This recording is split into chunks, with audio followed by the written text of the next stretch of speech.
Question number 3 देखिए, ज्ञात कीजिए 2 की घात 2/3 इंटू 2 की घात 1/5। इंटू का मतलब होता है यहाँ पर बीच में गुणा का चिन्ह है, मल्टीप्लाई का चिन्ह है। तो यहाँ पर फॉर्मूला लगाया जाएगा ए की पावर m इंटू ए की पावर n का। ये फॉर्मूला होता है ए की पावर m प्लस n। यहाँ लिख सकते हैं इसको 2 की पावर दे रखा है ये तो 2/3 और प्लस 1/5। ये फॉर्मूला था ए की पावर m प्लस n का।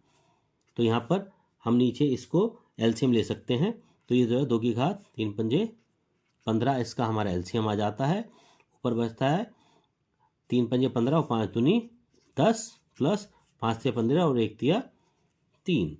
तो बच्चों ये बच गया हमारा 2 की घात 10 और 3 13/15। तो 2 की घात 13/15 इसका हमारा उत्तर आ जाता है। सेकंड पार्ट देखिए इस प्रश्नावली का, क्वेश्चन नंबर 3 का सेकंड पार्ट।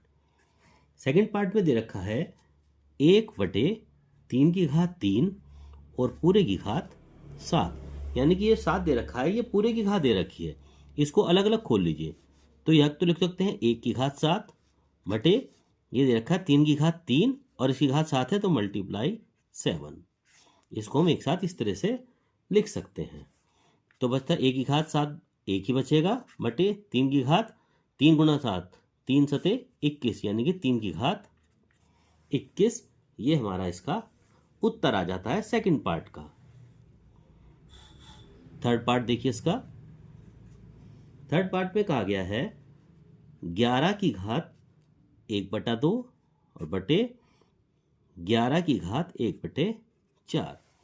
यानी यहां फॉर्मूला लगेगा ए की पावर m बटे ए की पावर n का, और ये फॉर्मूला होता है ए की पावर m माइनस n। इसको लिख सकते हैं हम 11 की पावर 1/2 माइनस 1/4 यानी ए की पावर m बटे ए की पावर n या ए की power m minus n।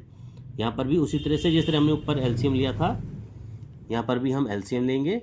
LCM लेने के लिए क्या करेंगे, यहाँ पर 2 है, यहाँ पर 4 है, यहाँ पर हमारा 4 एलसीएम आ जाता है। तो 11 की घात 4 एलसीएम आ जाता है। 2 दूनी 4 और 1 दूनी 2 माइनस 4 एकम 4 और 1 एकम 1। तो क्या बचा हमारा 11 की घात 2 माइनस 1 1/4। तो 11 की घात 1/4 हमारा थर्ड पार्ट का आंसर आ गया। फोर्थ पार्ट देखिए इसका। फोर्थ पार्ट में कहा गया है इसका 7 की घात 1/2 7 की घात 1/2 इंटू 8 की घात 1/2। दोनों की घात 1/2 दे रखी है।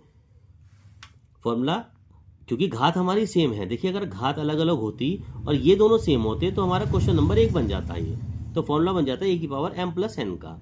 यहाँ पर क्योंकि घात दोनों सेम है, केवल ये संख्याएं दोनों अलग अलग हैं, तो दोनों की संख्याओं को इकट्ठे कर दी क्योंकि घात हमारी सेम है इसलिए सिर्फ। तो इसको लिख सकते हैं 7 गुणा 8 और पूरे की घात 1/2। 7 के 8 में कटेंगे, 7 के 8 में करेंगे 7 8 56। तो 56 की घात 1/2 ये इसका आंसर आ जाता है। तो बच्चों ये पूरी प्रश्नावली आज पूरी हो जाती है, साथ साथ ये पूरा चैप्टर भी खत्म हो जाता है।